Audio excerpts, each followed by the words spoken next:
ஆனா பீகார்ல பிரசாந்த் கிஷோர் உன்னிப்பாக கவனிப்பது, மூன்றாவது வரக்கூடிய மனிதர் 20% தாண்டிட்டாருன்னா பிரச்சனை இல்லைங்கண்ணா. அந்த மூன்றாவதாக இருக்கக்கூடிய ஒரு கட்சி 20% தாண்டாம 20% இருக்கிறாங்கன்னா தீவிர வாக்காளர் திருத்தம் இந்த படிவம் நிறைய கன்ஃபியூஷன் இருக்குங்கன்னா இல்லையா சொல்லல.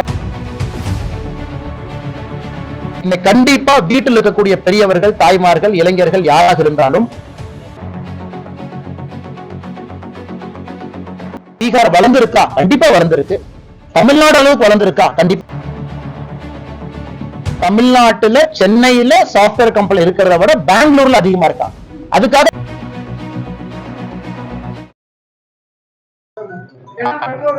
நல்ல கேள்விங்கன்னா இதை பொதுவான கேள்விங்கனால நான் பதில் சொல்றேங்கன்னா, ஆனா இன்னைக்கு நம்முடைய ஸ்பெஷல் இன்டென்சிவ் ரோல், அதாவது தீவிர வாக்காளர் திருத்தம் இந்த படிவம் நிறைய கன்ஃபியூஷன் இருக்குங்கன்னா இல்லையா சொல்லல. அது ஆன்லைன்ல ஏகப்பட்ட கன்ஃபியூஷன். அதை நம்முடைய தலைமை தேர்தல் அதிகாரி உடனடியா ரெக்டிஃபை பண்ணும். ஆன்லைன்ல ஆஃப்லைனை பொறுத்த வரைக்கும் இன்னைக்கு கண்டிப்பா வீட்டில் இருக்கக்கூடிய பெரியவர்கள், தாய்மார்கள், இளைஞர்கள் யாராக இருந்தாலும் 2002 SIRல உதாரணத்துக்கு நான் இல்லை, என் பேர் அதுல இல்ல. ஏன்னா அப்ப எனக்கு 18 வயசு பூர்த்தி ஆகலைங்கன்னா என் பேர் என் தொகுதியில இல்ல. நான் என்ன செய்யணும்? நான் புதுசா ஒரு ஃபார்மை கொடுக்கணும். என் பேர் 2002 இல்ல அப்படிங்கிறவங்க புதுசா ஒரு ஃபார்ம் 6 கொடுக்கணும். நான் வாக்காளர், நீ இணைச்சிக்கங்க. இந்த பாருங்க 13 ஐடி கார்டு இருக்கு, அதுல ஏதாச்சும் ஐடி கார்டு நான் கொடுக்குற பாருங்க. எங்க அப்பா 2002 ஃபார்ம்ல இருந்தாரு, எங்க அம்மா 2002 ஃபார்ம்ல இருந்தாங்க, அவங்க அப்படி காட்டணும். இப்ப நீங்க சொல்ற மாதிரி 2002 இருந்தேன், ஆனா ஒரே குழப்பமா இருக்கு, மாத்தி மாத்தி போட்டு வச்சிருக்காங்க. நான் வீடு மாறிட்டேன், தொகுதி மாறிட்டேன், பூத் மாறிட்டேன் நீங்க சொன்னீங்கன்னா உங்க வீட்டுக்கு வர்ற பூத் லெவல் ஆபீசர் BLO அரசாங்க அதிகாரி கையில 2002 புக் இருக்கும், 2002 ஓட்டர் லிஸ்ட் இருக்கும். அதுல தயவு செய்து அதை பாருங்க. நீங்க வெறும் போட்டோ மட்டும் ஒட்டினா போதும். போட்டோ ஒட்டிட்டு 2002 லிஸ்ட்ல உங்க பேர் எங்க இருக்கு பிரிண்ட் ஆயிருக்கும். உங்களுக்கு எந்த பயமும் வேண்டாம். அது BLO பொறுப்பு. நீங்க அதெல்லாம் அது உங்க வேலையே கிடையாது. அது வீட்டுக்கு வரக்கூடிய BLO பொறுப்பு.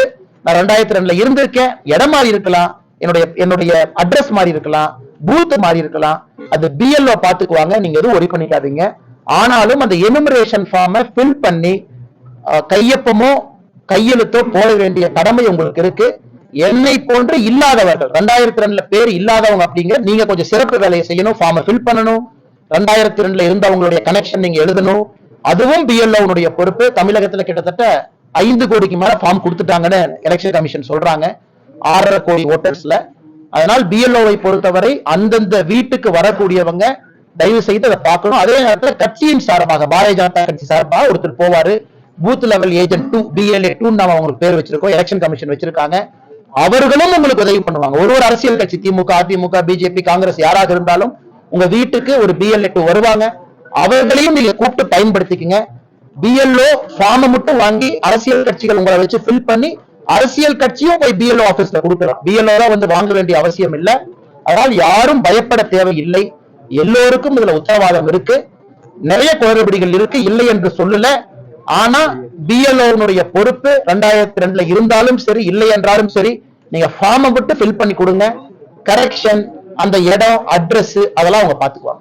18 வருஷமா பிஜேபி ஆளுநர் கட்சி அலைன்ஸ் BJP இருக்கு. ஆனா அவ்வளவு லாங் பீரியட் ஆட்சி பண்ணிருந்தாலும் கூட அங்க இருக்க பெரிய டெவலப்மெண்ட் இல்லாம இருக்குங்களா? ஏன்னா அங்க நிறைய இளைஞர்கள் கூலி வேலைக்காக தமிழ்நாட்டுக்கு வந்துருக்காங்க. தெரியலங்கண்ணா, இது ரொம்ப ஒரு டைசி கேள்விங்கண்ணா. அதாவது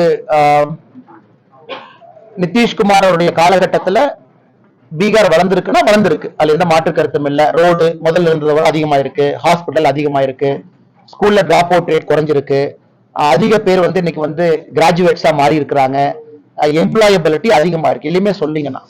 பட் எப்பொழுதுமே நாம புரிந்து கொள்ள வேண்டும், தமிழ்நாடு வளர்ந்திருந்தாலும் ஏன் தமிழ்நாட்டுல இருந்து அமெரிக்காவுக்கு போறாங்க? அப்ப தமிழ்நாடு வளரலின்னு அர்த்தமா? அதேதான் சொல்றேன். அதனால மக்கள் எப்பொழுதும் பெட்டர் ஆப்பர்ச்சுனிட்டி இருந்தா போகத்தான் செய்வாங்க. அதை நம்ம தடுக்க முடியாது. இப்ப பீகார்ல எனக்கு 400 ரூபாய் 500 ரூபாய் தினக்கூலி கொடுக்குறாங்க, தமிழகத்துல 800 ரூபாய் கொடுக்குறாங்க, வர்றதுக்கு ஆளுங்க இருக்கா. அதனால அது ஒரு பாராமீட்டரா கருத முடியாதுங்கன்னா, தமிழ்நாட்டுல இருக்கே நல்லா இருக்க இருந்தும் சான் பிரான்சிஸ்கோ எனக்கு ஒரு சாப்ட்வேர் வேலை கிடைக்குது, சான் பிரான்சிஸ்கோ போக நிறைய பேர் போறாங்க. அதனால என்னை பொறுத்தவரை பீகார் வளர்ந்திருக்கா? கண்டிப்பா வளர்ந்திருக்கு. தமிழ்நாடு அளவுக்கு வளர்ந்திருக்கா? கண்டிப்பா வளரல், மாற்று கருத்து இல்லை. அதனால் பொறுத்திருப்போம். அந்தந்த மாநிலத்துல அந்தந்த மக்கள், அந்தந்த அரசியல் கட்சிகள் அவர்களுடைய வேலை அது. அதனால் நிச்சயமாக வருகின்ற காலத்துல இந்தியாவில மக்கள் எங்கேயும் போகக்கூடாது அப்படிங்கறதும் தவறு. மக்கள் போவாங்க. தமிழ்நாட்டுல இருந்து எத்தனையோ பேர் பெங்களூர்ல இருக்காங்க. இன்னைக்கு தமிழ்நாட்டு இளைஞர்கள் சென்னையில சாப்ட்வேர் இன்ஜினியரா இருக்கிறத விட தமிழ்நாட்டு இளைஞர்கள் பெங்களூர்ல சாப்ட்வேர் இன்ஜினியர் அதிகமா இருக்காங்க. இது ஒரு ஸ்டாட்டிஸ்டிக், இது ஒரு டேட்டா. கோயம்புத்தூர்ல மட்டுமே 1 லட்சத்துக்கு மேற்பட்டவங்க இன்னைக்கு பெங்களூர்ல இருக்காங்க. இது ஒரு டேட்டா, அதிகாரப்பூர்வமான டேட்டா. தமிழ்நாட்டில் இருக்கக்கூடிய இளைஞர்கள் தமிழ்நாட்டுல சென்னையில சாப்ட்வேர் கம்பெனி இருக்கிறத விட பெங்களூர்ல அதிகமா இருக்காங்க. அதுக்காக தமிழ்நாடு வளரவில்லை என்கின்ற அர்த்தம் கிடையாது. சீனியர் பொசிஷன் பெங்களூர்ல இருக்கு. தமிழ்நாடுல இன்னைக்கு சீனியர் சாப்ட்வேர் பொசிஷன் இல்ல. ப்ராஜெக்ட் மேனேஜர் அதிகமா பெங்களூர்ல தான் அங்க போறாங்க. அதனால நேரடியாக பேசுவது சரியா இருக்காதுங்கன்னா, ஆனாலும் உங்க கருத்தை நான் ஏத்துக்கிறேன். பீகார் இன்னும் வேகமாக விரைவாக வளர வேண்டும் என்பது எல்லோருடைய ஆசை.